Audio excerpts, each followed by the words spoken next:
Nitric acid is one of the strongest oxidizing agents out there.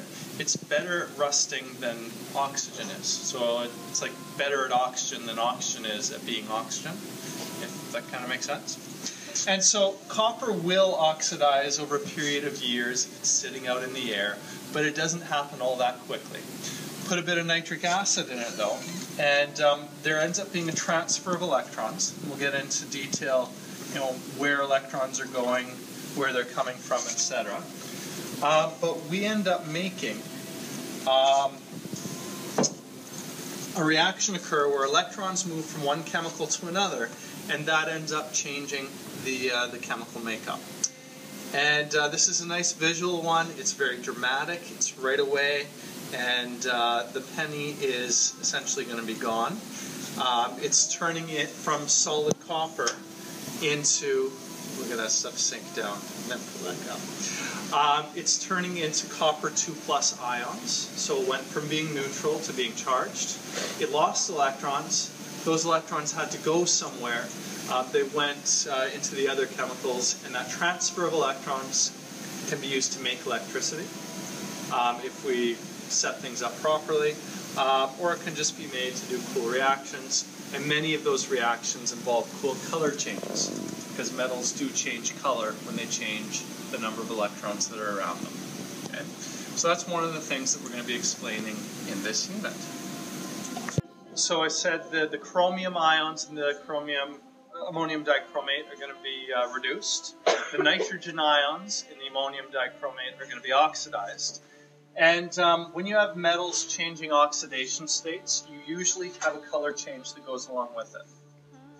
And so we're going to start off with a bright orange crystal. I'm going to use magnesium as a fuse to get temperatures high enough to start the reaction. And anytime you use a magnesium fuse, something cool is likely to happen. When I light the magnesium fuse, it's going to glow bright white. That's not the reaction. That's just the fuse burning down. You're actually better off to look away while it's the bright white, because you don't want your eyes to be completely blown out by the time the second reaction kicks in. So glance up with the white, and then once I say, okay, look, you can look, we're going to turn off the fan. We're going to turn off the light as well.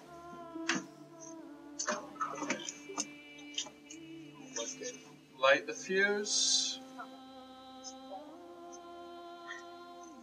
Okay, that's the fuse, and you can glance at it now.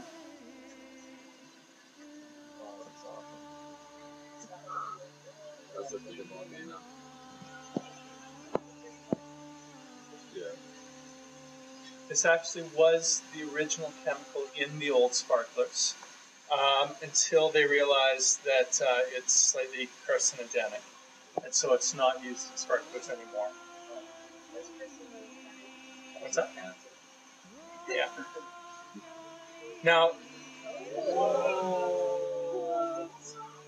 keep it playing. When we turn the lights on, you'll see why. That does look like a volcano. But the physics of why a volcano gets the shape it does is the same as the physics for the shape that's produced in this one. That reaction is called Vesuvius fire. Kind of cool? Okay.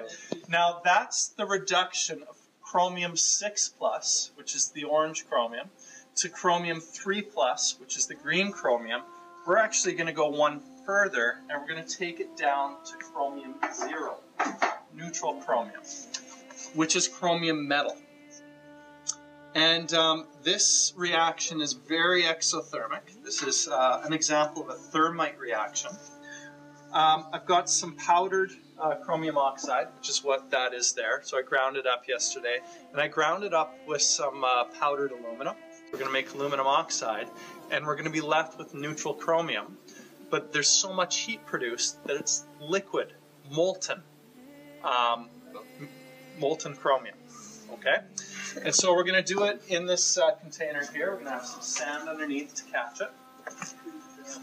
I have $2 store pots here because it's likely that the inner one is going to break from the heat, and there's some little drainage holes at the bottom. They're kind of small, but hopefully it'll be molten enough that the chromium will drip through to the bottom to the sand. Okay? So let's fill this up. Again, we have a magnesium fuse in there. The fuse, don't stare at the fuse. The fuse is not the reaction we're going for, even though that does happen to be an oxidation reaction. Okay. We're actually going to lower this.